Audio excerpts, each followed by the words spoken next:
Bab 1231. Apakah Anda terkejut dengan kepahlawanan saya? Ketika Cheng Feier mendengar harga ini, dia sekali lagi tercengang. 150 juta dolar Jepang setara dengan lebih dari 8 juta yuan Tiongkok. Bukankah uang ini terlalu berharga?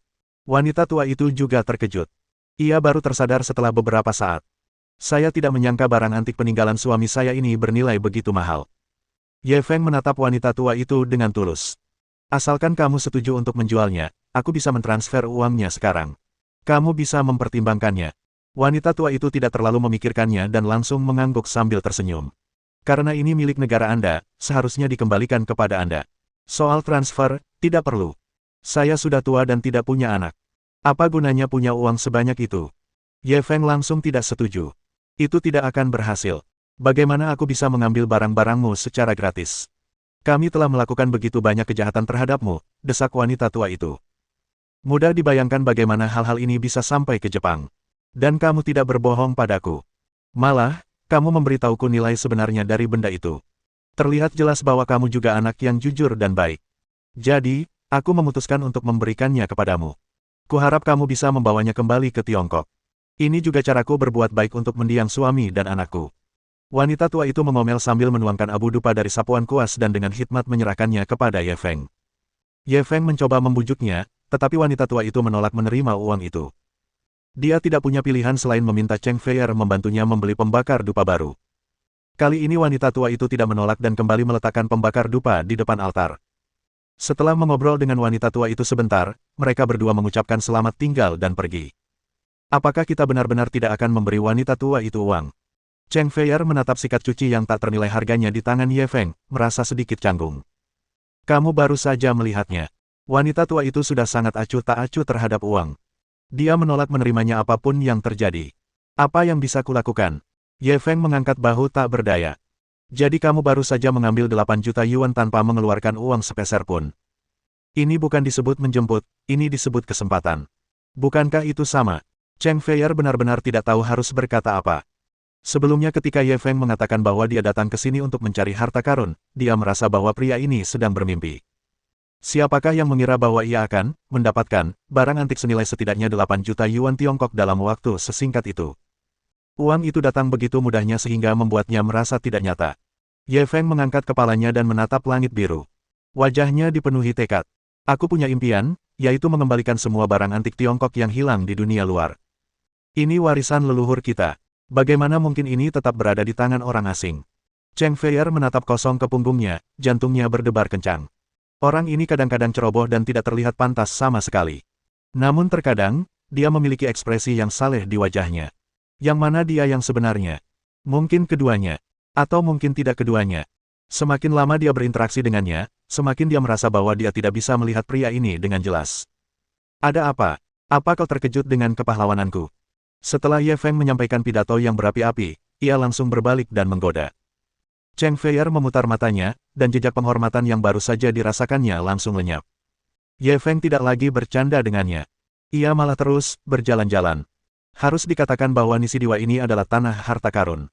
Dengan bantuan pemindaian mendalam, panen Ye Feng hanya dapat digambarkan sebagai panen yang melimpah. Meskipun beberapa barang antik yang ia kumpulkan tidak seberharga sapuan kuas, jumlahnya sangat banyak. Dalam waktu kurang dari 1 jam, ia telah mengumpulkan 8 atau 9 barang antik. Barang-barang antik ini terbuang begitu saja di tangan orang-orang awam. Barang-barang ini digunakan untuk menyimpan barang-barang lain, bahkan dibuang ke gudang dalam waktu yang lama. Ketika menghadapi orang-orang ini, ia tidak sejujur ketika menghadapi wanita tua itu. Ia menunjukkan wajah seorang pencari untung. Setelah perhitungan sederhana, nilai total dari 8 atau 9 barang antik ini lebih dari 10 juta yuan Tiongkok. Dan dia hanya membayar kurang dari 1 juta, yang berarti 10 kali lipat keuntungannya. Cheng Feier mengikutinya dari belakang dan akhirnya mengerti apa artinya memungut uang. Tidak, ini bahkan lebih mudah daripada mengambil uang. Bisa dibilang merampok uang. Dia perlahan mengerti mengapa Ye Feng bisa memiliki aset ratusan miliar di usia yang begitu muda, karena menghasilkan uang adalah hal yang mudah baginya. Dia tidak perlu lagi khawatir tentang uang jika dia menikah dengan pria seperti itu. Kenapa dia memikirkan hal ini? Dia segera membuang pikiran berantakan di benaknya dan mengikuti di belakang Ye Feng. Dalam sekejap mata, hari sudah siang. Keduanya agak lapar. Setelah Ye Feng menerima botol tembakau dinasti Qing, dia hendak pergi bersama Cheng Feier. Namun, pada saat ini, dia menghentikan langkahnya lagi dan melihat ke halaman di samping mereka. Meskipun halaman ini juga sangat tua, halamannya sangat luas. Bahkan pintunya jauh lebih tinggi daripada halaman-halaman lainnya. Pastilah keluarga kaya raya pada masa itu. Tentu saja, dia tidak peduli. Yang benar-benar menarik perhatiannya adalah sebuah barang antik di halaman. Nilainya jauh melampaui harga sapuan kuas sebelumnya. Tak ada bandingannya sama sekali. Cheng Feier melihat Ye Feng berhenti dan bertanya dengan rasa ingin tahu, apa sekarang? Aku agak haus lagi. Ye Feng menatap halaman di depannya. Ia tak kuasa menahan diri untuk menjilat bibirnya, seolah-olah ia benar-benar haus. Ketika Cheng Feier mendengar ini, dia hampir terjatuh. Tidak bisakah orang ini menemukan alasan yang lebih baik? Dia telah menggunakan alasan ini ketika dia pergi ke rumah-rumah itu sebelumnya. Setiap kali ia meminta secangkir air, ia harus membawa barang antik. Hal ini seakan menjadi hukum besi. Sekarang setelah dia mendengar bahwa dia akan meminta air lagi, dia tahu bahwa pasti ada barang antik lagi. Namun, ada satu hal yang benar-benar tidak bisa ia pahami. Mengapa pria ini selalu membawa barang antik setiap kali ia berkunjung ke rumah seseorang? Seolah-olah dia telah menyalakan sistem penentuan posisi. Setiap peluru meriam mengenai sasaran. Kalau saja dia tidak menceritakan tentang misi Diwa, dia akan curiga kalau lelaki itu telah bersekongkol dengan orang-orang itu dan sengaja menggodanya. Tepat saat dia mendesah, Ye Feng sudah berjalan mendekat dan membukakan pintu. Namun, kali ini, suasana hati pemiliknya sedang tidak baik. Begitu pintu didorong terbuka, terdengar suara perempuan yang tajam dari dalam. Ada apa kau mengetuk? Ada yang salah. Begitu dia selesai berbicara, seorang wanita dengan ekspresi kejam di wajahnya keluar. Wanita itu berusia 40-an dan mengenakan pakaian rumah murah. Siku dan lututnya sangat lelah hingga menggembung. Halo, kami di sini untuk bermain. Kami agak haus. Boleh minta segelas air? Ye Feng mengulang kata-kata yang sudah berkali-kali diucapkannya. Berdasarkan pengalamannya sebelumnya, sang majikan kemungkinan besar akan mengizinkannya masuk dan memberinya segelas air untuk diminum. Tapi kali ini, mereka bertemu dengan seorang pria tangguh. Wanita itu memelototinya. Air apa? Apa kau begitu miskin sampai-sampai tak mampu membeli sebotol air? Bab 1232 Tikus Tanah Tak Tahu Batas. Cheng Feier, yang berdiri di samping, ingin tertawa. Pria ini telah menjelajahi dunia seni bela diri dengan alasan seperti ini begitu lama, dan akhirnya ia bertemu dengan orang yang sulit dikalahkan. Ye Feng tersenyum canggung. Air dari supermarket, tidak higienis. Jangan khawatir, aku yang bayar. Ketika wanita itu mendengar bagian pertama kalimatnya, matanya terbelalak dan dia hendak mengumpat lagi. Namun, ketika mendengar bagian kedua kalimat itu, ia menelan ludah. Kau membayarku, kan? Kalau begitu, biar ku jelaskan dulu. Harganya $10 per cangkir. Ye Feng mengangguk. Tidak masalah. Berikan aku uangnya dulu. Wanita itu tidak langsung mempersilakan mereka masuk. Malah, ia mengulurkan tangannya. Ye Feng tak berdaya. Ia hanya bisa mengeluarkan uang $100 dari sakunya. Aku tidak punya uang kembalian. Aku akan memberikan semuanya padamu. Wanita itu akhirnya tersenyum. Masuk. Mereka berdua segera mengikuti wanita itu masuk. Begitu mereka memasuki pintu, mereka mendengar perempuan itu terus mengumpat sekeras-kerasnya. Tidakkah kau dengar ada yang minta air? Apa aku harus menuangkannya sendiri? Keduanya menoleh ke arah datangnya suara itu dan melihat seorang laki-laki tengah mencuci pakaian di halaman dengan pantatnya di atas. Mendengar teguran wanita itu, pria itu tiba-tiba menggigil dan segera masuk ke kamar untuk mengambil air. Dia tampak seperti baru saja bertemu serigala. Sungguh sayang. Selain menyediakan sperma yang bermanfaat, aku benar-benar tidak tahu apa gunanya hidupmu. Aku benar-benar buta waktu itu. Buat apa aku menyukai sampah sepertimu? Wanita itu tidak berhenti mengejek pria itu, dan kata-kata yang diucapkannya sangat kasar. Ye Feng dan Cheng Feier saling berpandangan, tak bisa berkata-kata. Siapakah yang mengatakan bahwa wanita Jepang lembut dan berbudi luhur serta akan menaati suaminya? Tampaknya tikus tanah tidak peduli dengan batas negara. Pria itu segera keluar membawa 2 gelas air dan dengan hati-hati menyerahkannya kepada wanita itu. Wanita itu melotot padanya. Kenapa kau memberikannya padaku? Berikan saja pada mereka. Pria itu buru-buru mengangguk dan membungkuk sambil tersenyum. Lalu ia memberikan 2 gelas air kepada Ye Feng dan 2 orang lainnya. Mereka berdua mengambil air itu. Sebelum sempat mengucapkan terima kasih, mereka mendengar wanita itu terus berteriak. Cepat minum. Pergi setelah minum. Ye Feng tersenyum malu, tetapi ia tidak merendahkan dirinya selevel dengannya. Ia minum air sambil melihat sekeliling. Apa yang kau lihat? Tanya wanita itu dengan waspada. Mungkinkah pencuri itu datang untuk mengintai tempat ini? Aku ingat wajahmu. Kalau ada yang hilang dari rumahku, aku akan panggil polisi untuk menangkapmu. Ye Feng benar-benar ingin mencari kaos kaki Bao dan memasukkannya ke dalam mulut wanita ini. Sepertinya dia akan merasa tidak nyaman jika tidak menghina orang lain. Namun, demi harta yang tak ternilai itu, dia harus menanggungnya. Bau apa ini? Dia mengendus dan berbalik menatap wanita itu. Bau apa? Wanita itu melotot ke arahnya dengan tidak senang. Baunya seperti acar. Baunya enak. Ye Feng melirik sekilas ke ruangan tempat barang rongsokan itu disimpan. Itu acar keluargaku. Kamu bisa memakannya dalam beberapa hari. Pria itu tiba-tiba menyela dengan ekspresi bangga di wajahnya. Sayuran acar ini mungkin salah satu dari sedikit hal yang dapat ia percayai. Namun, yang menyambutnya adalah tatapan marah wanita itu. Kau terlalu banyak bicara. Pria itu buru-buru menundukkan kepalanya dan tidak berani berbicara lagi. Ye Feng berpura-pura tertarik. Bolehkah aku melihat acarmu? Baunya sangat harum. Wanita itu melotot padanya. Kenapa kamu bawa banyak sekali? Airnya sudah habis. Minum saja dan pergi. Pemilik laki-laki itu menyela lagi, biar mereka lihat. Lagi pula tidak akan lama. Dia mungkin ingin pamer pada Ye Feng dan yang lainnya, dan mendapatkan kembali kepercayaan dirinya. Wanita itu menatapnya dengan dingin.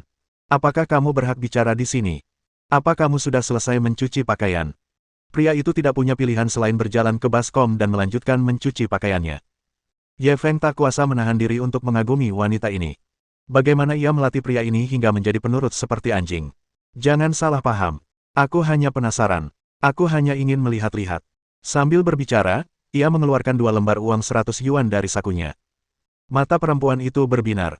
Ia berlari secepat lari 100 meter dan merampas 2 lembar uang dari tangan pria itu. Hehe, hobi orang kaya memang aneh-aneh. Apa sih enaknya stoples acar? Wanita itu memeriksa keaslian uang itu dan membuka pintu gudang. Gudang itu penuh dengan berbagai macam barang rongsokan.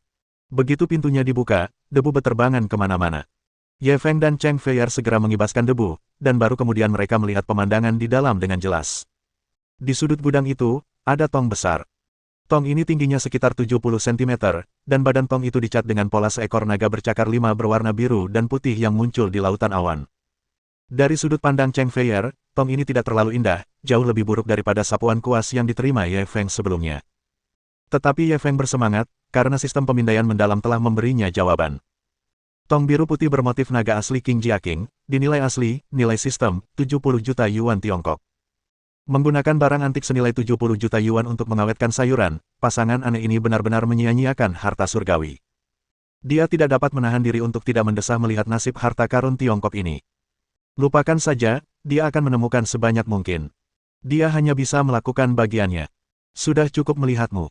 Kalau sudah cukup, cepat pergi. Wanita itu melihatnya menatap tong besar itu dan langsung mendesaknya. Ye Feng tersadar dan tersenyum padanya. Bolehkah aku bertanya, apakah kau menjual tong ini? Ekspresi wanita itu langsung berubah muram. Ia tertegun beberapa detik sebelum bereaksi. Gila, ya. Siapa juga yang mau beli acar sayuran orang lain? Ye Feng terbatuk kering. Itu, aku tidak mau beli tong, aku mau beli acar. Biar lebih mudah dibawa, mending beli tongnya juga. Dia hanya bisa mengarang alasan.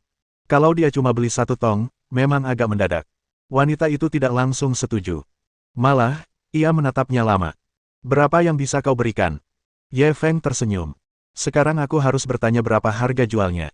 Wanita itu memutar matanya dan meminta harga yang sangat tinggi. 10.000 dolar Jepang. 10.000 dolar Jepang setara dengan lebih dari 500 yuan Tiongkok. Mungkin wanita ini merasa menjual stoples acar dengan harga sebanyak ini adalah tawaran yang bagus. Tetapi ketika Ye Feng mendengarnya, dia hampir tertawa terbahak-bahak. Barang antik super senilai lebih dari 70 juta yuan dapat dibeli seharga 500 yuan, dan bahkan dilengkapi dengan stoples acar sayuran. Meskipun ia menemukan banyak celah, celah ini tidak diragukan lagi adalah yang terbesar. Dia bahkan tidak perlu memikirkannya sebelum menyetujuinya. Namun, tepat pada saat itu, pemilik laki-laki yang tak punya nyali itu tiba-tiba bergegas menghampiri. Kamu tidak bisa menjualnya, kamu tidak bisa menjual tong ini. Wanita itu langsung melotot padanya. Diam. Kau tidak berhak bicara di sini. Berdasarkan situasi sebelumnya, lelaki ini seharusnya langsung bersembunyi. Namun, kali ini berbeda. Dia tidak mundur. Malah, dia berdiri di depan tong itu. Tong ini benar-benar tidak bisa dijual. Bab 1233 Siapa yang akan membeli tangki sayuran acar milik orang lain? Melihat suaminya mempermalukannya di depan orang luar, wanita itu langsung marah besar. Lumayan, kamu sudah dewasa, kan? Bukankah itu cuma tong pecah? Kenapa aku tidak bisa menjualnya? Ketika pria itu melihat wanita itu marah, tanpa sadar ia ingin mundur, tetapi ia segera mengumpulkan keberaniannya. Tong ini, itu peninggalan kakekku. Wanita itu langsung mencibir. Sudah berapa tahun benda tua itu mati? Kenapa masih ada tong yang rusak? Sudah lama saya menganggapnya tak sedap dipandang. Kalaupun tidak saya jual, saya akan menghancurkannya hari ini. Mendengar itu, pria itu buru-buru memeluk toples itu erat-erat. Kau benar-benar tidak bisa menghancurkannya. Toples ini sudah cukup tua. Hanya acar yang direndam di dalamnya yang akan terasa enak. Kalau kau menggantinya dengan toples baru, rasanya tidak akan seenak itu. Alasannya jelas lebih meyakinkan daripada alasan kakeknya. Wanita itu langsung ragu-ragu. Kata-kata suaminya memang masuk akal. Acarnya memang lebih lezat daripada yang lain. Jika toples ini dijual, ia tidak akan pernah bisa makan acar selezat itu lagi. Memikirkan hal ini, ia langsung menoleh ke arah Ye Feng. Tong ini tidak untuk dijual. Kalau kamu mau beli acar, ambil saja semuanya. Ye Feng hampir mengumpat. Dia ingin membeli tong itu. Kalau tidak ada, kenapa dia mau makan acar mereka? Apa dia benar-benar berpikir dia belum pernah makan acar? Ia hanya bisa mengumpat dalam hati, tetapi tetap harus bersikap sopan. Kalau aku mau beli, aku harus beli pakai tong. Kalau tidak, lupakan saja. Wanita itu langsung mengerutkan kening. Kita masih perlu menggunakan tong ini untuk mengawetkan sayuran. Kalau aku jual tong ini ke kamu, bagaimana kita bisa mengawetkan sayuran nanti? Pada saat ini, Cheng Feier tiba-tiba berkata, mengapa kita tidak membelikanmu tong lain saja? Pria itu buru-buru melambaikan tangannya. Kalau mau acarnya enak, pakai tong tua seperti ini. Tong baru itu nggak bisa menghasilkan rasa seenak ini. Ekspresi Ye Feng berubah. Aku bisa carikan wadah acar sayur tua untukmu. Wanita itu awalnya senang, tetapi ia langsung curiga. Kalau kamu bisa beli tangki acar yang lebih tua dari ini, kenapa kamu harus beli yang kami? Apa ada yang istimewa dari tangki acarku? Hati Ye Feng bergetar. Wanita ini benar-benar pintar. Dia benar-benar menyadari sesuatu yang aneh. Karena kamu pikir tong ini harta karun, sebaiknya kamu simpan saja. Ayo pergi. Dia mencibir dan segera berbalik untuk pergi. Kamu harus lebih tegas saat menghadapi orang seperti itu. Semakin baik kamu bicara dengannya, semakin dia akan berpikir kamu punya motif tersembunyi. Meskipun itu memang benar, dia tidak akan pernah memberinya kesempatan untuk menaikkan harga. Cheng Feier tertegun sejenak. Setelah membuang-buang waktu, dia malah tidak membelinya. Meski bingung, dia hanya bisa mengikutinya keluar. Wanita itu hanya bertanya, tetapi ia tidak menyangka akan membuat pembeli itu marah. Ia buru-buru mengejarnya. Jangan pergi. Aku cuma tanya sambil lalu. Kenapa kamu marah? Kalau begitu, ayo kita buat kesepakatan. Kami akan menjual toples dan acar sayuran itu seharga $10.000 Jepang. Tapi kau harus mencarikan kami tong lain. Baru saat itulah Ye Feng berhenti, berbalik, dan menatapnya. Setuju. Ye Feng terlalu malas membuang waktu mencari wadah acar untuk mereka. Ia langsung menelepon Su Qiyun. Tangki acar sayur. Ketika Su Qiyun mendengar ini melalui telepon, dia tertegun selama beberapa detik. Tuan Ye yang kejam meneleponnya dan memintanya untuk mencari tong acar sayuran. Kalau saja dia tidak tahu kalau suara itu milik Ye Feng, dia pasti akan curiga kalau itu cuma lelucon seorang bajingan. Meskipun permintaan ini agak konyol, bagaimanapun juga itu adalah permintaan Ye Feng. Dia tidak berani mengabaikannya. Suruh semua orang segera carikan aku wadah acar. Aku mau yang sudah tua, perintahnya pada bawahannya. Bawahan itu tertegun. Tong acar. Mau acar. Su Qiyun menamparnya. Aku akan meniduri ibumu. Inilah yang diinginkan leluhur yang masih hidup itu. Segera carikan aku wadah acar. Kamu harus mengirimkannya ke Nisidiwa dalam waktu setengah jam. Baik, Tuan. Untuk sesaat, orang-orang dari Fortune Dragon Society keluar dengan kekuatan penuh. Banyak kekuatan yang terus-menerus memperhatikan pergerakan Fortune Dragon Society merasa khawatir. Mereka mengira Fortune Dragon Society akan melakukan beberapa gerakan besar, jadi mereka mengirim orang untuk menanyakan kabar tersebut. Akan tetapi, saat mereka mengetahui bahwa orang-orang dari Fortune Dragon Society ternyata sedang mencari tong-tong sayuran acar tua di seluruh dunia, para petinggi kelompok ini tercengang. Tong acar? Apa-apaan itu? Mungkinkah itu nama sandi operasinya? Saya dengar dulu ada semacam penyiksaan di Tiongkok. Yaitu memotong anggota tubuh seseorang dan memasukkannya ke dalam toples. Mungkinkah operasi ini ada hubungannya dengan hal ini? Mungkinkah ada seseorang yang menyinggung Fortune Dragon Society dan mereka ingin menjadikan orang ini acar? Ini buruk. Orang-orang dari Fortune Dragon Society akan bertarung dengan Yamaguchi Gumi, dan mereka bahkan ingin menangkap Presiden Yamaguchi Gumi untuk membuat acar. Berita itu menyebar seperti api, dan semakin menyebar, semakin aneh jadinya. Ketika Yamaguchi Gumi mendengar rumor ini, mereka segera menjadi waspada, terutama di sekitar para pemimpin, kalau-kalau mereka tertangkap oleh Fortune Dragon Society untuk diasinkan. Akan tetapi, tidak peduli seberapa lama mereka menunggu, mereka tidak melihat orang-orang dari Fortune Dragon Society. Efisiensi Sukyun memang sangat cepat, dalam waktu kurang dari setengah jam, dia sudah mengirim tong acar sayuran ke Ye Feng. Tuan Ye, saya berani bilang tong acar ini adalah tong acar terbaik di Edo. Sejarahnya sudah lebih dari 100 tahun. Acarnya rasanya luar biasa. Dia menunjuk ke arah tong acar dan berusaha sekuat tenaga untuk mengambil pujian. Namun, seperti dikatakannya, tong acar sayur ini memang luar biasa. Tingginya sekitar 1 meter, dan bentuknya sangat sederhana dan elegan. Tercium pula aroma acar yang samar-samar dari dalamnya, dan memang sangat menyenangkan untuk dicium. Pasangan aneh itu sangat terkejut hingga mereka tidak dapat berbicara. Terutama ketika mereka melihat sekelompok pria berpakaian hitam tiba-tiba menyerbu, mereka semakin ketakutan. Mereka pikir mereka datang untuk merebut acar. Ye Feng tersenyum sambil berjalan ke arah mereka berdua. Kalian berdua sudah puas dengan tong acar ini? Puas. Keduanya mengangguk cepat.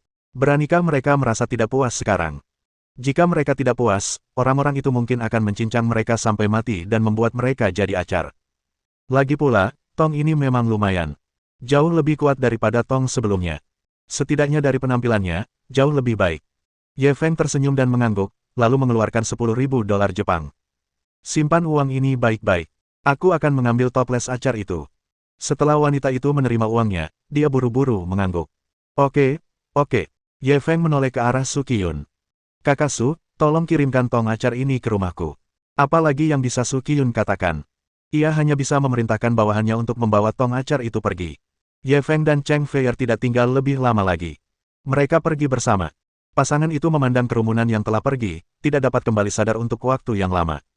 Bukankah itu hanya membeli 1 tong acar? Apakah perlu memobilisasi begitu banyak orang? Bab 1234 Aku benar-benar tidak mengerti. Apa kamu suka sekali makan acar? Setelah kembali ke hotel, Cheng Feier menatap kosong ketong berisi acar. Aku benar-benar tidak mengerti. Apa kamu suka acar? Ye Feng memelototinya. Sudah ku bilang belajar lebih giat, tapi kau malah ngotot memberi makan babi. Aku beli acar. Aku beli wadah acar sayur. Aku beli wadah bunga biru putih ini. Cheng Feier menatap tong itu lagi. Itu cuma tong pecah. Apa istimewanya? Tong pecah. Ye Feng merasa ekornya seperti diinjak. Ini tong bunga biru bermotif naga asli, harta yang tak ternilai harganya, ya. Cheng Feier tak kuasa menahan diri untuk tidak menggerakkan bibirnya. Cek, kenapa semua jadi seperti harta karun di mulutmu? Jangan bohongi aku. Ye Feng menyentuh permukaan tong yang halus. Kalau aku bohong, apa aku bisa makan acar? Sejujurnya, tong ini setidaknya bernilai 70 juta. Ekspresi Cheng Feier langsung menjadi kusam. 70 juta, mata uang Jepang. Mata uang Tiongkok, tegas Ye Feng. 70 juta, mata uang Cina. Cheng Feier tercengang. Butuh waktu lama baginya untuk pulih.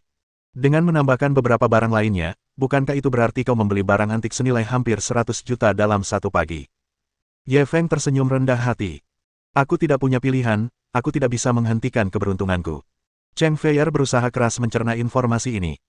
Meskipun ia telah menyaksikan berbagai kemampuan ajaib Ye Feng, ia masih merasa tak percaya bahwa Ye Feng telah menerima ratusan juta barang antik dalam waktu sesingkat itu. Mengetahui cara menilai harta karun memang menakjubkan. Ini seperti mengubah batu menjadi emas. Di tangan orang lain, itu hanyalah tong acar yang tak berharga. Di tangannya, itu menjadi harta yang tak ternilai. Kalau saja pasangan aneh itu tahu tentang ini, mereka mungkin akan menangis sampai pingsan di toilet. Tepat saat ia masih terguncang, Sukyun baru saja selesai mencuci tangan dan keluar dari kamar mandi. Bau acar ini terlalu kuat. Kurasa aku tidak akan bisa menghilangkannya selama beberapa hari. Di tengah kalimatnya, ia tiba-tiba menyadari keterkejutan di wajah Cheng Feier dan langsung penasaran. Ada apa? Apa acarnya sudah basi? Cheng Feier menatapnya kosong. Tahukah kau berapa harga tong acar ini? Sukyun berjalan dengan ceroboh dan duduk di tong besar itu. Bukankah itu hanya tong yang rusak? Berapa harganya? Cheng Feier perlahan membuat gestur angka 7. Tong ini bernilai 70 juta yuan Tiongkok. Celepuk. Sukyun jatuh ke tanah. 70 juta, mata uang Cina. Dia menatap tong itu dengan linglung. Dia duduk di atas tong senilai 70 juta dolar. Maaf, pantatku tidak pantas menerima ini. Sukyun berulang kali membungkuk dan meminta maaf kepada tong acar sayur, sambil tampak sangat menyesal. Ye Feng menatap badut ini. Ia bingung harus tertawa atau menangis. Pada saat ini, dia tiba-tiba menerima pesan teks di teleponnya. Dia mengeluarkannya dan melihat bahwa itu dari Arthur. Dia bilang kapal mereka akan tiba di Jepang hari ini. Dia segera membalas pesan pihak lain dan memintanya untuk menghubunginya saat dia tiba di Jepang. Soo Kyun terus memperhatikan gerakannya. Setelah meletakkan ponselnya, ia langsung bertanya, "Tuan Ye, apa yang terjadi pada Anda? Apakah Anda membutuhkan Fortune Dragon Society untuk bertindak?" Ye Feng melambaikan tangannya. "Tidak banyak, aku hanya punya beberapa teman yang datang ke Jepang." Jantung Soo Kyun berdebar kencang. "Aku penasaran bagaimana mereka bisa sampai di sini." Menyelinap masuk. Ye Feng tidak menyembunyikannya darinya, karena Arthur dan yang lainnya dicari di seluruh dunia, mereka tidak bisa naik pesawat. Mereka hanya bisa memilih untuk menyelinap masuk. Soo Kyun mengerutkan kening. "Saya khawatir mereka tidak bisa masuk Jepang." Ye Feng bingung. "Apa maksudmu?" Soo Kyun duduk di hadapannya dan menjelaskan, "Anda mungkin tidak tahu, tetapi beberapa pelabuhan imigrasi ilegal di Jepang dikendalikan oleh Yamaguchi Gumi. Sebelumnya bukan masalah besar, tapi belakangan ini, mereka mengawasi ketat kapal-kapal dari Tiongkok. Tidak ada yang diizinkan masuk ke Jepang." Ye Feng semakin bingung. "Kenapa?" Soo Kyun menggelengkan kepalanya. "Aku tidak terlalu yakin. Kapal Fortune Dragon Society kita juga sudah beberapa kali ditahan oleh mereka. Aku pergi bernegosiasi dengan mereka dan bertanya mengapa, tetapi mereka menolak untuk memberitahuku apapun yang terjadi." Ekspresi Ye Feng berubah serius. Jika apa yang dikatakan Soo Kyun benar, tidak akan mudah bagi Arthur dan yang lainnya untuk memasuki Jepang. Jika orang-orang dari aliansi pembunuh Sirius tidak bisa masuk, maka rencana selanjutnya akan sangat terpengaruh. Bisakah kita bernegosiasi dengan mereka dan meminta mereka membuat pengecualian? Ia mengajukan pertanyaan ini kepada Soo Kyun. Lagi pula, ia adalah wakil presiden Fortune Dragon Society, jadi ia mungkin punya solusi. Soo Kyun menggelengkan kepalanya lagi. Dulu mungkin baik-baik saja, tapi belakangan ini, hubungan Fortune Dragon Society dan Yamaguchi Gumi sangat buruk. Kalau kita turun tangan dan bernegosiasi, aku khawatir situasinya akan lebih buruk lagi. Bisakah teman-temanmu berganti moda transportasi lain? Kalau pesawat, tidak akan ada masalah seperti itu. Kali ini giliran Ye Feng yang menggelengkan kepala. Tidak, itu tidak nyaman bagi mereka. Soo Kyun langsung mengerti. Dalam pekerjaan mereka, tidak banyak orang yang bersih. Karena mereka memilih untuk menyelundupkan, jelas tidak nyaman untuk masuk melalui jalur resmi. Kalau begitu, hanya ada satu jalan. Bunuh saja jalan keluar kita. Jejak kekejaman terpancar di wajahnya. Apa kau tidak takut memicu pertarungan antara Fortune Dragon Society dan Yamaguchi Gumi? Ye Feng meliriknya dan bertanya sambil tersenyum. Ekspresi Soo Kyun yang kejam langsung membeku, dan ia terbatuk 2 kali. Aku bisa mencari beberapa wajah yang tidak kukenal untuk melakukannya. Selama kita berhati-hati menyembunyikan jejak kita, mereka seharusnya tidak bisa mengenali kita. Ye Feng berdiri dan berjalan mendekat, menepuk bahunya. Sudah cukup kau punya niat seperti ini. Tidak nyaman bagimu untuk keluar, jadi aku akan mengurusnya sendiri. Soo Kyun buru-buru berdiri. Tuan Ye. Ye Feng mengangkat tangannya untuk menyela. Tidak perlu dikatakan. Mereka mungkin tidak akan bergerak. Akan lebih baik jika kita bisa membicarakannya dengan mereka. Soo Kyun memikirkannya dan akhirnya mengangguk. Kalau begitu, kau bisa bicara dengan mereka dulu. Kalau kau tidak bisa menghubungi mereka, kau bisa menghubungiku lagi. Paling-paling, kita akan berselisih dengan mereka. Yamaguchi Gumi mungkin tidak berani memulai perang dengan Fortune Dragon Society kita. Ye Feng tidak membuang waktu lagi, ia segera membawa Cheng Feier ke dermaga di tepi selatan kota Edo. Menurut Soo Kyun, setidaknya ada 100 anggota Yamaguchi Gumi yang ditempatkan di dermaga, dan mereka semua adalah elit yang telah mengalami ratusan pertempuran. Orang yang bertanggung jawab atas dermaga ini bernama Shimada Ashitai, seorang jenderal cakap dari cabang Edo Yamaguchi Gumi. Orang ini selalu kejam, tetapi dia sangat serakah dan menggelapkan banyak dana Yamaguchi Gumi. Namun, karena dia memang sangat mampu, Yamaguchi Gumi menutup mata terhadap hal ini. Setelah Ye Feng memperoleh informasi ini, dia menjadi semakin percaya diri. Dia tidak takut pada keserakahan, tetapi dia takut tidak mempunyai keinginan. Dia pertama-tama pergi ke bank untuk menarik 2 juta dolar Jepang, yang setara dengan lebih dari 100.000 yuan Tiongkok. Seharusnya cukup bagi orang serakah untuk membiarkan beberapa orang lewat. Bab 1235. Apakah ini gaya Yamaguchi Gumi Anda? Ketika dia dan Cheng Feier tiba di dermaga, mereka melihat dermaga itu ramai dengan aktivitas. Banyak perahu nelayan berlabuh di sini, dan seluruh dermaga dipenuhi bau ikan. Cheng Feier tak kuasa menahan muntah beberapa kali. Baunya sungguh tak sedap. Bahkan Ye Feng tersedak bau ini dan mengerutkan kening. Akan tetapi, dia masih harus segera menyelesaikan pekerjaannya, jadi dia hanya bisa bertahan sebentar saja. Dia melihat sekeliling dan melihat beberapa pria berpakaian hitam berdiri di dermaga. Orang-orang ini semua tampak garang dan tidak mau membantu. Mereka hanya menatap orang lain yang sedang bekerja. Mereka mungkin dari Yamaguchi Gumi. Dia langsung maju dan memberi mereka masing-masing sebatang rokok. Kalian dari Yamaguchi Gumi, kan? Salah satu pria berpotongan rambut cepat meliriknya. Apa maumu? Saya sedang mencari orang yang bertanggung jawab di sini. Ye Feng tidak bertele-tele. Ia langsung ke intinya. Pria itu melirik mereka berdua. Kenapa kalian mencari penanggung jawab kami? Aku punya urusan bisnis yang harus dibicarakan. Ye Feng menepuk kotak kode sandi di tangannya. Pria itu melihat kotak kode sandinya, tetapi ia masih waspada. Buka dulu. Ye Feng mengikuti instruksinya dan membuka kotak kode sandi, memperlihatkan kotak penuh uang tunai. Mata beberapa orang itu langsung terbakar. Tunggu di sini, saya akan melapor, kata lelaki berambut cepak itu, lalu berbalik dan berjalan menuju sebuah rumah tak jauh dari situ. Alih-alih menyebutnya rumah, bangunan itu lebih seperti gubuk biasa. Gubuk itu nyaris tak mampu melindungi dari angin dan hujan, dan tidak boleh terlalu kokoh. Kalau tidak, gubuk itu bisa tertiup angin. Tak lama kemudian, pria itu kembali. Atasan saya bilang Anda boleh masuk, tapi kami harus menggeledah tubuh Anda dulu. Sambil berbicara, dia melirik Cheng Feier dengan pandangan mesum. Jangan khawatir, kami tidak membawa senjata. Ye Feng berusaha sekuat tenaga mengendalikan emosinya. Jika masalah ini bisa diselesaikan dengan baik, dia tidak ingin meledakkannya. Kami baru akan tahu apakah kau membawa senjata setelah mencarinya. Meskipun potongan rambut cepak itu berbicara kepadanya, tatapannya tetap tertuju pada Cheng Feier. Mata Ye Feng berkilat penuh niat membunuh, tetapi ia berusaha sekuat tenaga menahan amarahnya. Kalau kau harus menggeledahku, ya sudah. Tidak perlu mencari perempuan, kan? Senyum sinis tersungging di wajah pria itu. Pria bisa memilih untuk tidak menggeledah, tapi wanita tidak. Terlalu banyak tempat di tubuh mereka yang bisa menyembunyikan sesuatu. Beberapa anggota Yamaguchi Gumi di sampingnya juga memperlihatkan senyum sinis.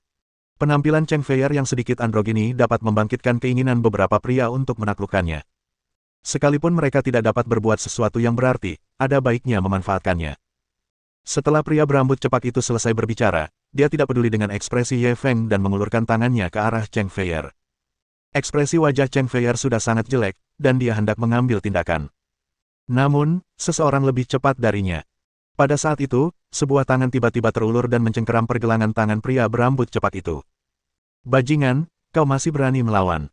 Pria berpotongan rambut cepak itu langsung berbalik dan memelototi Ye Feng. Pada saat yang sama, ia meninju rongga matanya. Tangan Ye Feng yang lain terulur, bagaikan jaring raksasa, ia menggenggam tinjunya dan menariknya dengan mudah. Ah! Pria berpotongan rambut cepak itu langsung menjerit memilukan. Ia merasa pergelangan tangannya seperti patah. Adegan ini terjadi terlalu cepat, sedemikian rupa sehingga beberapa orang di sampingnya tidak bereaksi tepat waktu. Saat mereka bereaksi, pria berambut cepak itu sudah berlutut di tanah dan meratap. Baka, mereka berdua ada di sini untuk membuat masalah. Beberapa dari mereka segera menyebar, mengepung Ye Feng dan dua orang lainnya. Konflik akan segera meletus. Pada saat ini, terdengar suara gemuruh keras dari kejauhan. Kalian semua, berhenti. Semua orang menoleh dan melihat seorang lelaki kuat berdiri di depan gubuk sederhana beratap jerami. Pria itu tingginya sekitar 1,8 meter, dan dia dianggap sebagai raksasa di antara pria Jepang.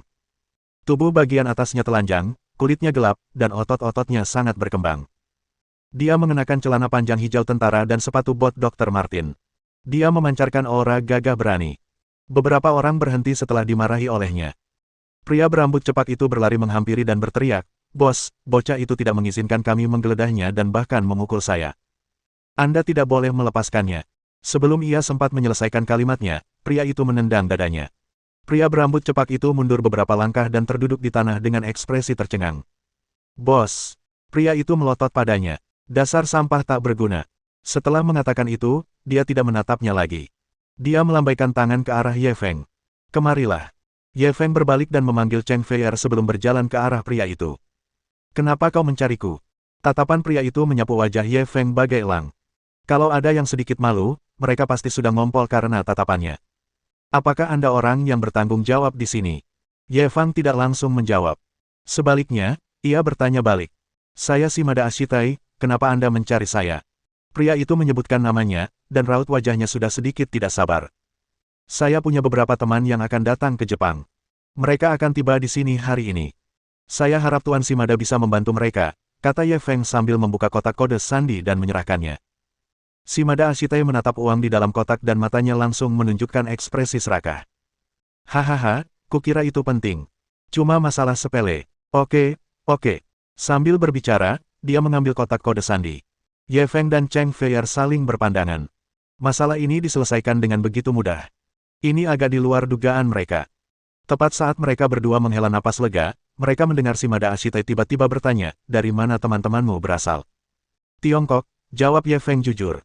Pada saat ini, si Mada Ashita berhenti sejenak dari aksinya menghitung uang. Cina. Ye Feng mengangguk.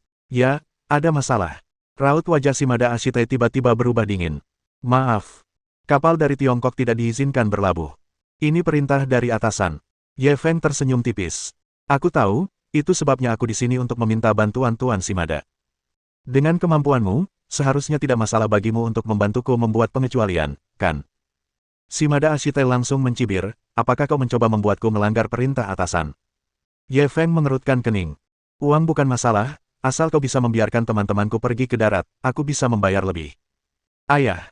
Shimada Ashite menutup kotak kode sandi dan menatapnya dengan dingin.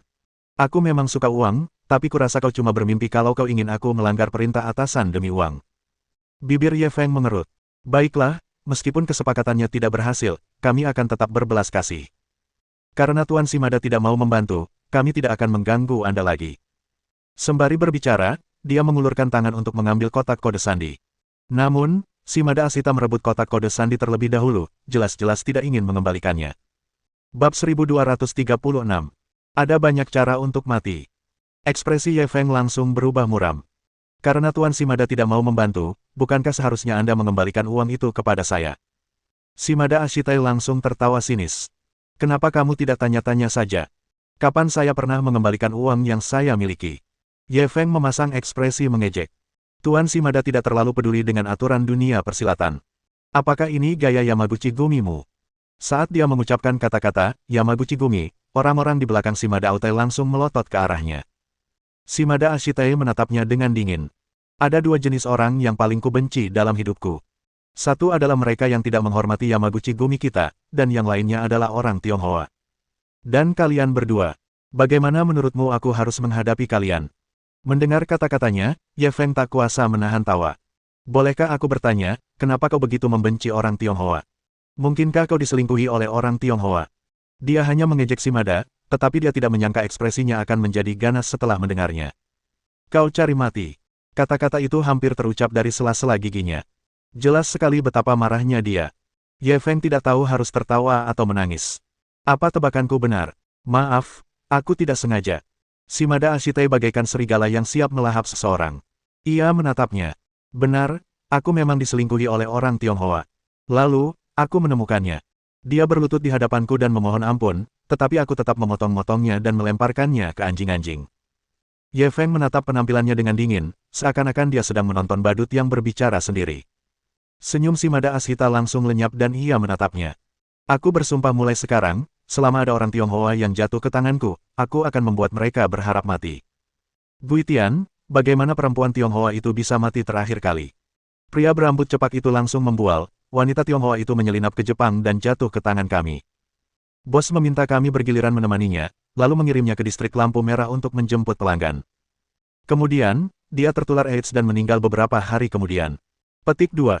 Sebagai seorang wanita, Cheng Feier mengepalkan tangannya erat-erat ketika mendengar hal tragis seperti itu.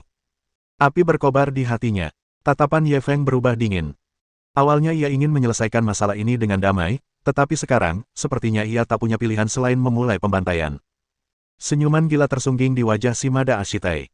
Aku suka melihat pria Tionghoa berlutut di hadapanku dan mengibaskan ekor mereka, sementara para wanita menikmati diri mereka di bawahku. Kenapa kau tidak berlutut dan memohon padaku dulu? Kalau kau cukup tulus, aku bisa mempertimbangkan untuk mengampuni nyawa anjingmu. Senyum muncul di wajah Ye Feng. Ada banyak cara untuk mencari kematian, tapi kau memilih cara yang paling bodoh. Kau berhasil membuatku marah. Sekarang, kau bisa mati. Saat dia mengucapkan kata terakhir, kaki kanannya sudah melayang. Keduanya sangat dekat, dan serangannya sangat tiba-tiba. Kaki kanannya hampir seketika mendarat. Namun, reaksi Shimada Ashite juga sangat cepat, dan dia segera mundur selangkah. Namun, dia tetap menendangnya di dada. Bang! Shimada Ashita merasa dadanya seperti tertabrak kereta api, dan dia meludahkan darah. Kalau saja dia tidak mengambil langkah mundur, dadanya mungkin akan tertekan dan dia akan mati. Bocah! kau kejam sekali. Kalian semua, serang, teriaknya langsung pada bawahannya di belakangnya. Bahkan, tanpa perlu memberi perintah, bawahannya sudah bergegas maju. Cheng Feier ingin segera datang membantu, tetapi Ye Feng menghentikannya. Serahkan beberapa orang ini padaku. Kau tangani Shimada Ashitai. Tangkap dia hidup-hidup. Shimada Ashitai terluka, dan kekuatan Cheng Feier cukup untuk menghadapinya. Cheng Feier juga mengetahui prinsip menangkap pemimpin sebelum menangkap pencurinya, jadi dia segera berbalik dan bergegas menuju Shimada Ashitai. Sementara itu, Ye Feng langsung menghadapi bawahannya. Beberapa orang ini jelas berpengalaman dan kejam. Serangan mereka sangat kejam, dan setiap gerakan mereka ditujukan pada 3 jalur terbawah. Ye Feng tahu bahwa orang-orang ini memiliki bala bantuan, jadi dia tidak menunjukkan belas kasihan. Pada saat itu, seorang pria di seberangnya menendang selangkangannya. Sudut gerakan ini sangat licik, dan sangat kuat. Begitu dia ditendang, dia mungkin hanya akan bisa melihat perempuan seumur hidupnya. Dia mencibir dan menendang dengan kaki kanannya. Bang! Pria itu merasa seolah-olah tertancap di tiang besi ketika kakinya berbenturan. Wajahnya meringis kesakitan. Sebelum dia sempat berteriak, kaki kanan Ye Feng telah menendang dadanya. Pria itu terpental sejauh 3 hingga 4 meter dan jatuh ke tanah, tidak dapat bangkit lagi. Dua gerakan Ye Feng barusan begitu cepat dan dahsyat. Orang-orang ini bahkan tidak melihat bagaimana ia menyerang, dan salah satu kaki tangan mereka sudah lumpuh. Bocah ini tangguh. Semuanya, hati-hati, pria berambut cepat itu segera mengingatkan mereka, tetapi sebelum dia sempat menyelesaikannya, Ye Feng menggunakan Iron Mountain Rush. Bang! Kedua tubuh itu bertabrakan dengan keras, dan lelaki berambut cepat itu segera merasakan suatu kekuatan yang dapat meruntuhkan gunung dan membalikkan lautan. Krak! Dengan suara retakan tulang, separuh tubuh pria itu ambruk dan ia jatuh ke tanah, menyemburkan darah. 3 orang lainnya terkejut dengan metode kejam Ye Feng. Mereka saling memandang dan ingin melarikan diri. Tapi bagaimana Ye Feng bisa melepaskan mereka begitu saja? Ia segera mengejar mereka dan membunuh mereka dalam sekejap. Ketika Ye Feng menyelesaikan pertempuran, dia berbalik dan melihat bahwa pertempuran Cheng Feier menemui jalan buntu. Faktanya, kekuatan Cheng Feier jauh di atas Shimada Ashitai, dan orang ini baru saja menerima pukulan berat darinya, jadi kekuatannya telah sangat berkurang. Seharusnya pertarungan ini tidak berakhir dengan kebuntuan. Namun, gerakan-gerakan Shimada Ashitai diasah dari berbagai pertarungan sungguhan. Terus terang saja, gerakan-gerakan itu tak kenal malu. Setiap gerakan ditujukan pada bagian pribadi Cheng Feier, dan begitu dia berada dalam posisi yang tidak menguntungkan, dia akan mulai melarikan diri dengan putus asa. Terlebih lagi, Cheng Feier baru saja menerima perintah Ye Feng untuk menangkap orang ini hidup-hidup. Rasanya seperti anggota tubuhnya diikat. Ia tidak bisa mengerahkan seluruh kekuatannya. Namun, perbedaan kekuatan di antara mereka berdua sangat besar. Setelah beberapa detik, Cheng Feier sepenuhnya menguasai dan mulai menekannya. Shimada Ashitai hanya bisa menangkis dengan getir. Berdasarkan situasi ini, ia mungkin akan ditangkap hidup-hidup dalam beberapa gerakan. Namun, pada saat itu, mereka tiba-tiba mendengar serangkaian langkah kaki berisik mendekat. Ye Feng berbalik dan melihat sekelompok orang memegang parang menyerbu ke arah mereka. Setidaknya ada 100 orang. Shimada Ashitai, yang sudah putus asa, tiba-tiba melihat harapan. Ia buru-buru berteriak, "Kemari dan selamatkan aku." Cheng Feier panik ketika dia melihat bala bantuan Yamaguchi Gumi. Setidaknya ada 100 orang, dan semuanya bersenjata. Akan sulit bagi mereka berdua untuk menghadapi mereka sendirian. Ye Feng, kenapa kita tidak mundur dulu? Ia tak peduli lagi mengejar Shimada Ashitai. Ia segera berbalik dan menatap Ye Feng. Bab 1237. Kita tidak boleh menyinggung orang ini. Namun, yang di luar dugaan Cheng Feier adalah Ye Feng sama sekali tidak panik. Sebaliknya, ia tersenyum, seolah-olah sedang menunggu bala bantuan datang. Tunggu, kita bisa menang. Dia perlahan berjalan mendekat dan tersenyum pada Cheng Feier, memperlihatkan gigi putihnya yang berkilau.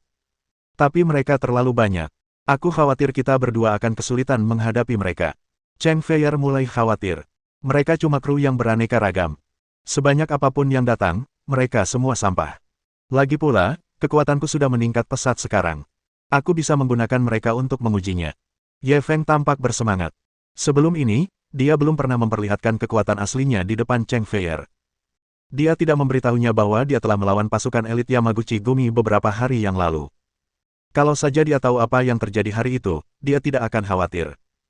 Meskipun dia masih gugup, melihat betapa percaya dirinya dia hanya bisa menahan kepanikan di hatinya untuk sementara. Sementara mereka berdua tengah berbincang, lebih dari 100 orang telah bergegas menghampiri dan mengepung mereka berdua. Orang-orang yang sedang membongkar muatan di dermaga memperhatikan situasi dari jauh. Kedua orang ini benar-benar berani. Mereka benar-benar berani datang ke wilayah Yamaguchi Gumi untuk membuat masalah. Apa anak muda zaman sekarang begitu berani? Mereka mungkin tidak tahu betapa kuatnya Yamaguchi Gumi, kan? Saya ingat seseorang menerobos masuk ke dermaga Yamaguchi Gumi terakhir kali, dan berakhir dalam keadaan menyedihkan. Ya, ku dengar urat di lengan dan kakinya dipotong dan dibuang ke laut untuk memberi makan ikan. Kedua anak muda ini sungguh menyedihkan. Meskipun semua orang merasa kasihan, tidak ada seorang pun yang berani maju dan mencampuri urusan orang lain. Shimada Ashitei menyeka darah dari sudut mulutnya dan berjalan keluar dari kerumunan dengan senyum sinis. Bagus sekali, beraninya kau datang ke wilayah Yamaguchi Gumi kita untuk membuat masalah. Hari ini, aku akan memberitahumu konsekuensi karena menyinggung Yamaguchi Gumi kita. Sambil berbicara, ia hendak memerintahkan bawahannya untuk maju. Saat itu, terdengar teriakan keras dari samping. Tunggu sebentar. Shimada Ashitei berbalik dan melihat seorang pria agak pendek, tingginya sekitar 1,6 meter, mendekat ke arahnya. Saat dia melihat orang ini, dia merasa agak tidak senang. Nama orang ini adalah Takeda Shikake, dan dia dikirim oleh orang-orang tua dari atas. Singkatnya, dia dipanggil untuk membantunya melakukan sesuatu, tetapi terus terang, dia ada di sini untuk mengawasinya. Bukankah dia baru saja mengambil sejumlah uang dari rekening geng? Dibandingkan dengan kontribusinya kepada geng, itu sama sekali tidak layak disebut. Apa orang-orang tua itu perlu begitu waspada padanya? Meskipun dia membenci si cebol ini, dia tetap dianggap sebagai utusan kekaisaran, jadi dia tidak berani tidak memberinya muka. Takeda, ada apa? Tanyanya dengan sabar. Takeda Shikake pertama kali menatap Ye Feng dengan ketakutan, lalu berbisik di telinganya, kita tidak mampu menyinggung orang ini. Shimada Ashitei langsung kesal mendengarnya. Apa maksudmu kita tidak boleh menyinggung perasaannya? Adakah orang di Jepang yang tidak boleh disinggung oleh Yamaguchi Gumi kita? Takeda Shikake hanya bisa terus membujuknya dengan suara pelan. Kau seharusnya sudah mendengar tentang apa yang terjadi beberapa hari yang lalu, kan? Orang-orang dari divisi Yamata dibantai habis-habisan ketika mereka mengepung seorang pemuda dari Tiongkok. Ekspresi Shimada Ashitei akhirnya berubah. Ia melirik Ye Feng sekilas. Maksudmu orang yang menghancurkan divisi Yamata adalah anak ini? Takeda Shikake buru-buru mengangguk. Benar. Aku bersama Presiden Yamamoto hari itu dan menyaksikan bagaimana divisi Yamata dibantai habis-habisan. Pemuda ini terlalu kuat. Tatapan Shimada Ashita terus berubah seolah sedang menimbang sesuatu. Setelah beberapa saat, ia tiba-tiba bertanya, divisi Yamata telah hancur total. Orang-orang tua di atas sana pasti sangat marah, kan? Takeda Shikake tidak tahu mengapa ia menanyakan hal ini, tetapi ia tetap menjawab dengan jujur, para petinggi memang sangat marah. Mereka ingin mencabik-cabik orang ini. Namun, kekuatan pihak lain terlalu kuat. Tanpa keyakinan 100%, para petinggi tidak akan berani bertindak gegabah. Shimada Ashitei menjilat bibirnya, tatapannya tampak gila. Kalau aku membunuh anak ini hari ini, apa aku akan berbuat baik pada geng ini? Mendengar ini, ekspresi Takeda Shikake berubah drastis. Kau gila. Bahkan orang-orang dari divisi Yamata pun tak sanggup menghadapi anak ini, tapi kau bisa. Wajah Shimada Ashita dipenuhi rasa jijik. Divisi Yamata sudah lama dilumpuhkan oleh masyarakat. Sudah berapa tahun sejak terakhir kali mereka melihat darah? Dan saudara-saudaraku semuanya sudah terlatih lewat pertarungan sungguhan. Bagaimana mungkin mereka bisa dibandingkan dengan gerombolan sampah itu? Tapi, Takeda Shikake ingin membujuknya lagi. Baiklah, kamu tidak perlu mengatakannya lagi. Shimada Ashitei mengangkat tangan untuk menyela. Kegilaan di wajahnya semakin menjadi-jadi. Kekayaan datang dari bahaya.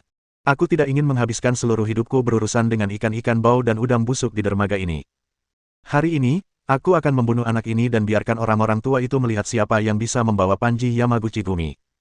Sambil berkata begitu, ia langsung melambaikan tangannya. Kalian semua, serang. Bunuh pria itu dan biarkan wanitanya hidup. Aku akan membuatnya berharap mati hari ini, haha. Begitu dia selesai berbicara, lebih dari 100 orang mengayunkan parang mereka dan menyerbu ke arah Ye Feng dan dua orang lainnya. Waktu yang tepat, Ye Feng menghadapi gelombang orang. Tak hanya tak menunjukkan rasa takut, ia bahkan menerjang maju. Cheng Feier tidak ragu-ragu dan segera mengikutinya.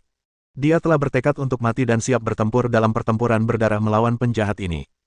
Namun, apa yang terjadi selanjutnya membuatnya tercengang. Ketika Ye Feng menyerbu kerumunan, ia tampak berubah menjadi bulldozer. Orang-orang di depannya terdorong jatuh, bahkan sebelum mereka sempat mendekat. Dalam sekejap, sebuah celah terbuka di tengah kerumunan.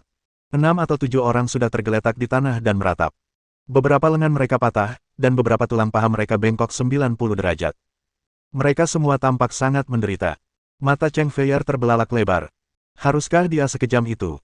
Ye Feng merasa bahwa dia telah memasuki keadaan yang sangat misterius. Ini adalah kali pertama dia memperlihatkan kekuatan aslinya setelah sistem menghadiahinya 10 tahun kultivasi. Dan efek yang diperolehnya jauh melampaui harapannya. Meskipun dia pernah bertarung sendirian melawan divisi Yamata pada pertarungan terakhirnya dan berhasil menghabisi mereka, dan hasil pertarungannya tampak gemilang, hanya dia yang tahu bahwa dia sangat beruntung saat itu. Karena gang tempat mereka bertarung lebarnya kurang dari 3 meter, pergerakan musuh yang jumlahnya lebih dari 100 sangat dibatasi. Paling banyak, 4 atau 5 di antara mereka dapat menyerbu pada satu waktu, yang menjadi taktik untuk menambah bahan bakar. Dia hanya perlu menghadapi 4 atau 5 orang di depannya sekaligus. Setelah menghadapi mereka, dia akan menyambut kelompok 4 atau 5 orang berikutnya. Itulah sebabnya dia bisa menghabisi lawannya. Jika wilayahnya luas, pihak lawan pasti akan menyerangnya dengan lebih dari 100 orang. Sekalipun ia memiliki 8 lengan, ia tetap akan dibacok sampai mati oleh pihak lawan. Namun, perasaan hari ini benar-benar berbeda. Pertama-tama, kekuatan orang-orang yang mengelilinginya sama sekali tidak kalah dengan orang-orang dari divisi Yamata. Malah, mereka bahkan lebih kejam. Selain itu, ini adalah area yang luas, jadi pergerakan mereka sama sekali tidak terkendali. Jika itu dia yang sebelumnya, mungkin akan sangat sulit baginya untuk menghadapinya. Namun, dengan 10 tahun kultivasi yang dihargai oleh sistem, ia mampu menanganinya dengan mudah. Lambat laun, sekitar 100 orang di hadapannya tak lagi tampak seperti manusia hidup di matanya. Mereka seakan telah berubah menjadi serangkaian kode yang tersusun dari data. Pergerakan mereka sepenuhnya sesuai prediksinya. Itulah sebabnya pemandangan yang dilihat Cheng Feier muncul. Di hadapannya, hampir tak seorang pun bisa menghentikannya sedetik pun. Saat mereka menyerang, Ye Feng akan selalu menyerang terlebih dahulu, mengenai bagian vital mereka. Pada saat ini, membunuh orang semudah memotong rumput baginya. Bab 1238. Anak ini luar biasa kuat. Suara tulang dan urat yang patah bercampur dengan gelombang jeritan memilukan bergema di seluruh dermaga. Para pekerja yang mengangkut barang-barang itu menyaksikan pemandangan ini dari kejauhan. Mata mereka terbelalak hingga bola mata mereka hampir copot. Sial, bukankah pemuda itu terlalu galak? Tak ada yang bisa menghentikannya. Apa aku sedang menonton film? Kenapa rasanya orang-orang Yamaguchi Gumi ini terbuat dari kertas? Jatuh hanya dengan satu sentuhan.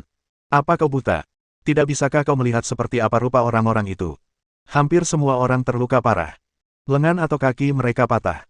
Sungguh tragis. Aku hanya bisa bilang kekuatan pemuda ini terlalu mengerikan. Tidak masalah kalau dia tidak menyerang, tapi begitu dia menyerang, mereka akan mati atau terluka. Shimada Ashite melihat pemandangan itu dengan jelas, dan raut wajahnya berubah muram. Anak ini luar biasa kuatnya. Pantas saja divisi Yamata musnah. Ia tampak bergumam sendiri. Takeda Shikake, yang berada di sampingnya, buru-buru menasihati, Shimada, kau sudah lihat betapa kuatnya orang Cina ini. Aku sarankan kau segera menghentikan mereka. Kalau tidak, akibatnya tak terbayangkan. Shimada Ashita mulai ragu-ragu, bertanya-tanya apakah dia harus menghentikan anak buahnya menyerang. Saat dia ragu-ragu, 5 atau 6 bawahannya terjatuh ke tanah. Dalam waktu singkat, mereka telah kehilangan 15 atau 16 bawahan. Jika ini terus berlanjut, mereka mungkin akan mengikuti jejak divisi Yamata. Namun, tepat pada saat ini, ia menyadari dengan tajam bahwa gerakan Ye Feng tampak melambat, tak lagi gesit seperti sebelumnya. Dia sangat gembira saat melihat ini. Haha, stamina anak ini hampir habis. Semuanya, bekerja lebih keras dan buat dia kelelahan sampai mati, haha. Dia pikir dia telah menemukan kelemahan Ye Feng. Seberani apapun Ye Feng, akan ada saatnya staminanya habis. Pada saat itu, bukankah dia akan berada di bawah kekuasaannya? Yamaguchi Gumi saat itu sedang dalam masa kemunduran dan mereka membutuhkan generasi muda untuk bangkit dan meneruskan perjuangan mereka. Asal dia bisa membunuh pria Tionghoa ini hari ini, itu akan menjadi kontribusi besar bagi geng. Siapa yang bisa menandinginya? Semakin dia memikirkannya, semakin bersemangatlah dia, menyebabkan dia perlahan-lahan kehilangan rasionalitasnya. Melihat ekspresinya, Takeda Shikake semakin khawatir. Shimada, dengarkan saja saranku. Shimada Ashite tiba-tiba berbalik dan memelototinya. Diam. Kalau kau berani mengganggu semangatku lagi, apa kau pikir aku akan membunuhmu duluan? Takeda Shikake melihat bahwa dia tidak tergerak dan tidak punya pilihan selain diam. Alasan mengapa gerakan Ye Feng melambat bukanlah karena dia kelelahan, tetapi karena pada saat itu, dia mendapat kilasan pemahaman. Seolah-olah awan telah menghilang dan matahari telah muncul. Seolah-olah fajar telah menyingsing dan pikirannya tiba-tiba menjadi jernih. Sebelumnya, sistem telah menghadiahinya 2 kali dengan kekuatan, yang memungkinkan kekuatan, kelincahan, dan kecepatan reaksinya meningkat pesat. Namun, kemajuannya dalam seni bela diri berjalan lambat. Menurut penjelasan gurunya, Liu Wenyuan, alam seni bela diri dibagi menjadi 3 alam. Kekuatan terang, kekuatan internal, dan kesempurnaan seni bela diri. Bila seorang seniman bela diri telah sepenuhnya memahami kekuatan terang, ia sudah dapat dianggap sebagai guru bela diri yang berkualifikasi dan dapat membuka akademi bela diri untuk menerima murid. Jika seseorang dapat memahami kekuatan internal secara menyeluruh, maka mereka sudah menjadi ahli yang langka. Gurunya, Liu Wenyuan, adalah seorang seniman bela diri yang baru saja mencapai tingkat kekuatan internal. Ia juga telah mencapai tingkat kekuatan internal sebelumnya, dan ia selangkah lebih maju dari gurunya. Akan tetapi, ia masih belum mampu benar-benar menggunakan kekuatan internal dalam pertempuran sesungguhnya. Namun, baru saja ia mendapat pencerahan. Pemahamannya tentang kekuatan internal telah mencapai tingkat baru, dan sudah ada tanda-tanda keberhasilan. Jika dia benar-benar dapat mencapai kesuksesan besar pasukan internal, dalam kata-kata gurunya, akan sangat sulit untuk menemukan lawan di seluruh Tiongkok. Namun, ia masih selangkah lagi dari kesuksesan besar. Meskipun begitu, itu sudah merupakan transformasi yang total. Hal ini membuatnya begitu gembira hingga hampir tertawa terbahak-bahak. Ia bahkan lebih gembira daripada sistem yang menghadiahinya 10 tahun kultivasi.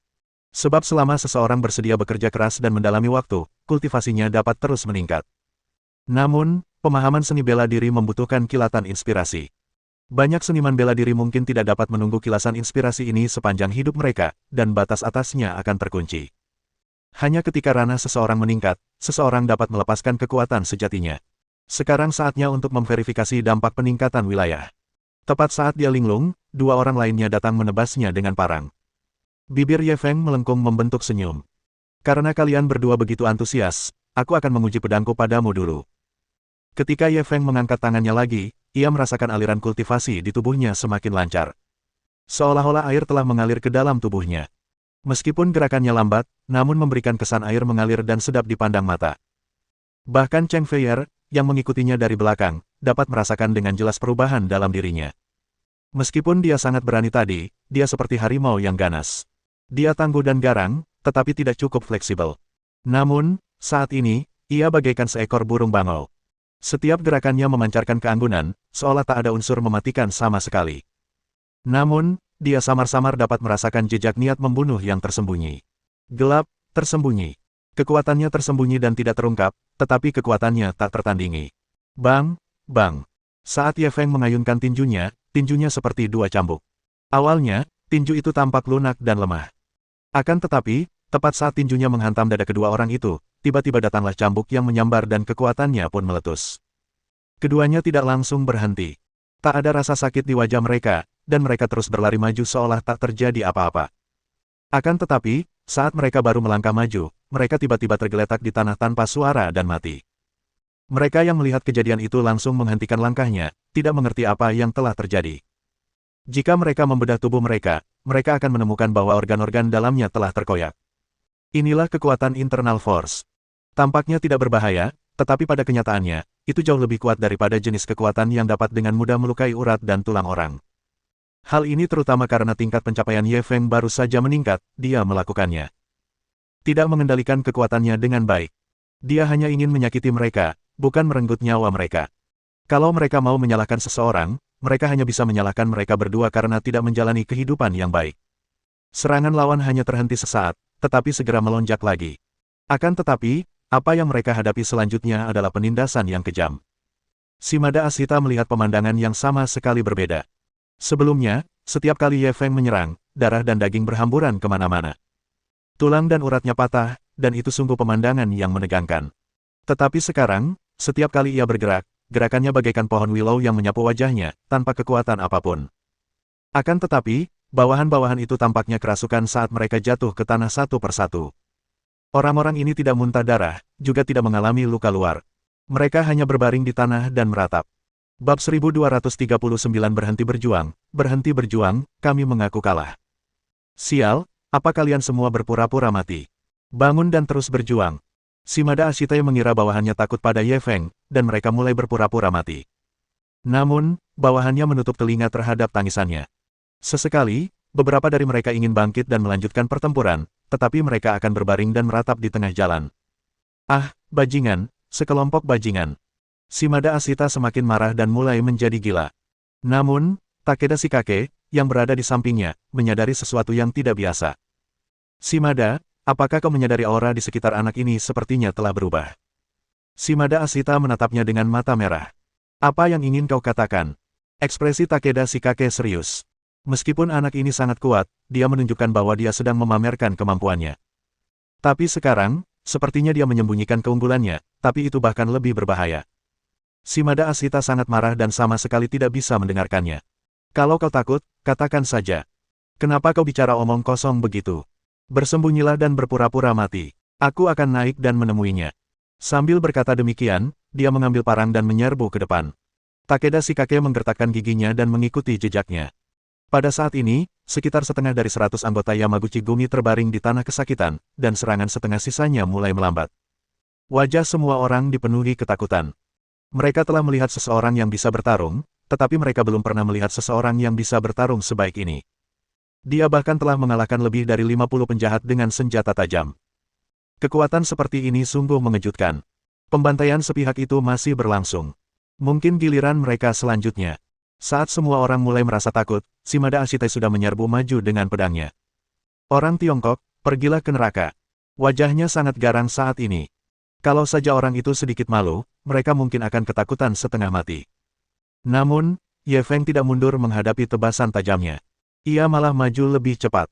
Suaranya hanya pelan dan teredam, begitu pelan hingga hanya mereka berdua yang dapat mendengarnya. Namun, wajah Shimada Ashita berubah pucat. Rasanya seperti organ dalamnya direbut tanpa ampun oleh seseorang. Rasa sakit seperti itu seakan menggetarkan jiwanya. Celepuk. Dia berlutut di tanah dan mengeluarkan geraman sedih dari kedalaman tenggorokannya. Belum lagi saat hendak berdiri lagi, menggerakkan jari saja sudah membuat keringat dingin bercucuran. Dia akhirnya mengerti mengapa bawahannya tampak baik-baik saja dari luar, tetapi mereka semua tergeletak di tanah berpura-pura mati. Bagaimana ini bisa pura-pura mati? Ini benar-benar nasib yang lebih buruk daripada kematian. Metode macam apa yang dipakai anak ini? Seperti kata pepatah, untuk menangkap pencuri, seseorang harus terlebih dahulu menangkap pemimpinnya. Pepatah ini juga berlaku untuk geng seperti Yamaguchi Gumi. Mereka mampu menyerang maju dengan berani saat ini terutama karena mereka memiliki Shimada Ashita sebagai tulang punggung mereka. Tetapi sekarang tulang punggung mereka telah hilang, serangan mereka pun langsung terhenti. Berhenti, berhenti berkelahi. Pada saat ini, Takeda Shikake tiba-tiba berdiri dan berteriak. Kali ini, bahkan mereka yang masih ragu pun berhenti. Shimada Ashita tidak berguna. Satu-satunya orang yang bisa memimpin di sini sekarang adalah Takeda Shikake. Letakkan senjata kalian, teriak Takeda Shikake ketika melihat semua orang dengan patuh berhenti menyerang. Semua orang saling berpandangan, tetapi mereka ragu sejenak sebelum meletakkan parang mereka ke tanah. Baru saat itulah Takeda Shikake menghela napas lega. Ia berbalik dan berjalan menuju Ye Feng. Tuan Ye, berhentilah berkelahi, kami mengaku kalah. Takeda Shikake benar-benar takut sekarang. Meskipun dia telah mencoba menghalangi Shimada Ashita sebelumnya, dia masih berharap orang-orang ini benar-benar dapat membunuh Ye Feng. Jika hal ini benar-benar berhasil, dia juga akan mendapat bagian dari penghargaan itu. Namun, kenyataan sekali lagi membuktikan bahwa semua itu hanya angan-angan mereka. Kekuatan yang ditunjukkan pemuda Tiongkok ini hari ini bahkan lebih mengerikan daripada pertempuran melawan divisi Yamata hari itu. Baru beberapa hari sejak terakhir kali mereka bertemu, dan dia sudah membuat kemajuan yang luar biasa. Hal ini membuatnya makin takut terhadap potensi Ye Feng, ketakutan yang datang dari lubuk jiwanya. Oleh karena itu, dia tidak peduli dengan reputasi Yamaguchi Gumi dan buru-buru mengakui kekalahan. Ye Feng menghentakkan wajah Shimada Ashita ke tanah, lalu mencibir Takeda Shikake. Kau berhak memulai perang, tapi aku yang akan memutuskan kapan perang itu berakhir. Takeda Shikake membalas tatapannya dan tak kuasa menahan diri untuk menggigil. Lalu apa yang kau inginkan untuk mengakhiri pertarungan ini? Ye Feng menatapnya dengan tatapan membara. Sederhana sekali. Yamaguchi Gumimu akan pergi dari dermaga ini. Aku tidak ingin melihat anggota Yamaguchi Gumi lain di sini. Ekspresi Takeda Shikake berubah drastis. Dermaga adalah salah satu industri terpenting Yamaguchi Gumi, terutama dermaga Kyokyu 6 yang mereka jaga. Dermaga itu salah satu industri terpenting. Tidaklah berlebihan jika dikatakan bahwa dermaga itu menghasilkan banyak uang setiap hari. Jika mereka kehilangan dermaga ini, mereka tidak akan punya muka untuk kembali ke geng. Haha, aku tahu Tuan Ye hanya mengatakan ini karena marah. Kau pasti tidak akan sekejam itu. Dia ingin berlagak sok penting di depan pihak lain dan mengelabui masalah ini. Namun, ia tak menyangka Ye Feng begitu teguh pendiriannya. Siapa bilang aku bicara begitu karena marah? Karena kau tidak mengerti, aku ulangi lagi. Pada titik ini, tatapannya perlahan menyapu semua orang yang hadir. Mulai hari ini, semua anggota Yamaguchi Gumi keluar dari Kyokyunam. Jika orang-orang Yamaguchi Gumi berani muncul di sini lagi, aku akan membunuh mereka semua. Jika ada 1000 orang, aku akan membunuh 1000 orang. Siapapun yang mengira aku bercanda, cobalah saja. Dia sengaja meninggikan suaranya untuk memastikan semua orang di dermaga dapat mendengarnya dengan jelas. Kata-kata ini seperti bom besar yang meledak di Kyokyu. Semua orang menatapnya dengan linglung. Saat itu, Ye Feng sedang berdiri di dermaga, dan puluhan anggota Yamaguchi Gumi meratap kesakitan di bawah kakinya. Hal ini membuat sosoknya tampak sangat agung. Perahu nelayan, kapal kargo, dan banyak pengirim barang di dermaga mulai berbisik-bisik. Anak muda ini benar-benar sombong. Dia benar-benar ingin mengusir semua anggota Yamaguchi Gumi dari Kyokyunam. Kyokyunam ini adalah salah satu aset terpenting Yamaguchi Gumi.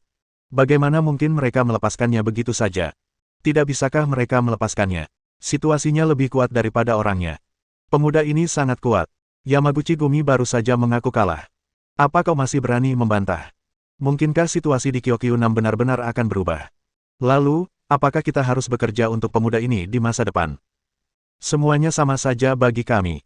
Kami tetap harus mendengarkan pendapat orang lain. Tidak masalah apakah kami bekerja untuk Yamaguchi Gumi atau pemuda ini. Mari kita dengarkan apa yang akan dikatakan Yamaguchi Gumi. Bab 1240 ini pria sejati. Takeda Shikake mendengar bisikan-bisikan itu dan merasa bimbang. Ketika ia dikirim ke Kyokyunam sebelumnya, ia mengira telah mendapatkan pekerjaan yang menguntungkan. Ia tidak perlu berkelahi dan membunuh, dan ada berbagai macam peluang untuk mengisi kantongnya sendiri. Banyak orang di klub iri dengan pekerjaan ini. Siapa yang mengira hal seperti ini akan terjadi hanya dalam hitungan hari? Jika dia benar-benar kehilangan dermaga, geng itu tidak akan pernah melepaskannya. Namun, jika mereka tidak menyetujui persyaratan pihak lain, sekitar 50 orang yang tersisa kemungkinan besar akan mati di sini. Saat ia sedang berjuang, Ye Feng mulai kehilangan kesabaran. Karena kau tidak mendengarkan nasihatku, aku hanya bisa terus menggunakan tinjuku untuk berbicara. Setelah berkata demikian, dia hendak meneruskan pertarungannya. Ekspresi Takeda Shikake akhirnya berubah. Ia buru-buru mengangkat tangan untuk menghentikannya. Baiklah, ayo kita mundur dari Kyokyunam. Suaranya agak rendah karena malu dan marah. Ye Feng menajamkan telinganya. Apa yang kau katakan tadi? Aku tidak mendengarmu, bicaralah lebih keras. Takeda Shikake menggertakkan giginya karena malu. Yamaguchi Gumi kita telah mundur secara sukarela dari Kyokyunam. Kita tidak akan pernah menginjakkan kaki di dermaga lagi. Mata Shimada Ashitai hampir melotot. Takeda Shikake, apa kau gila? Apa kau tahu konsekuensinya? Presiden pasti tidak akan membiarkanmu lolos. Diam. Takeda Shikake menatapnya dengan mata merah. Kau penyebab semua ini. Aku sudah menasihatimu untuk melupakan semuanya, tapi kau bersikeras melakukan apa yang kau mau. Kau harus menanggung semua konsekuensinya. Wajah Shimada Ashita pucat pasi, sebagian karena luka-lukanya, dan sebagian lagi karena ketakutan. Segalanya telah berkembang hingga titik ini, dan ia memang memiliki tanggung jawab yang sulit untuk diabaikan. Jika atasannya menghukumnya, ia pasti akan menanggung bebannya. Ye Feng tak peduli untuk melihat mereka. Ia melambaikan tangannya seperti mengusir lalat. Enyahlah. Sekilas tampak keengganan di wajah Takeda Shikake, tetapi dia tetap memerintahkan bawahannya untuk membawa orang-orang yang terluka parah itu pergi.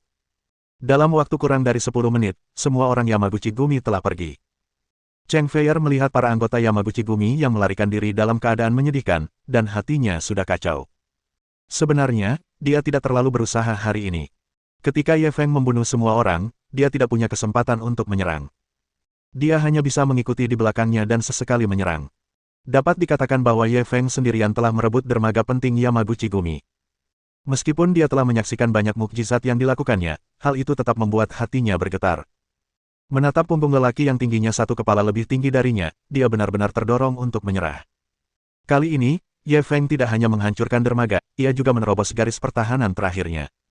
Ini adalah pria sejati.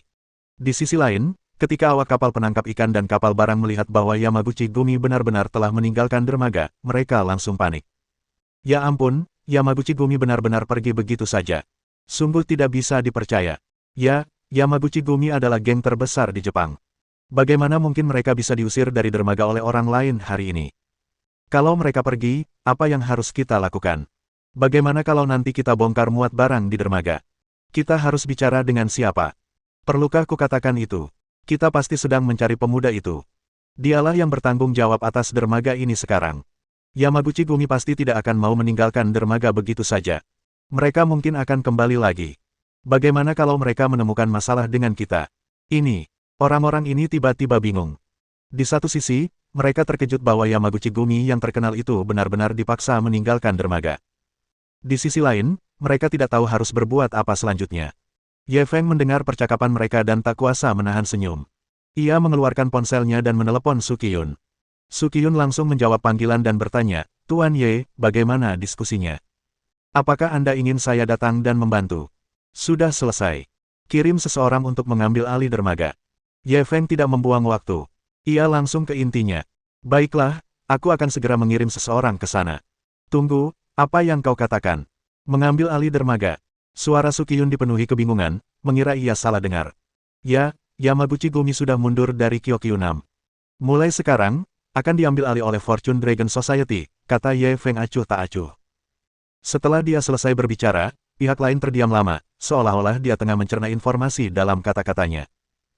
Setelah waktu yang lama, suara Su Qiyun bergetar saat dia melanjutkan, Tuan Ye, apakah maksud Anda Yamaguchi Gumi telah menyerahkan kendali Kyokyunam?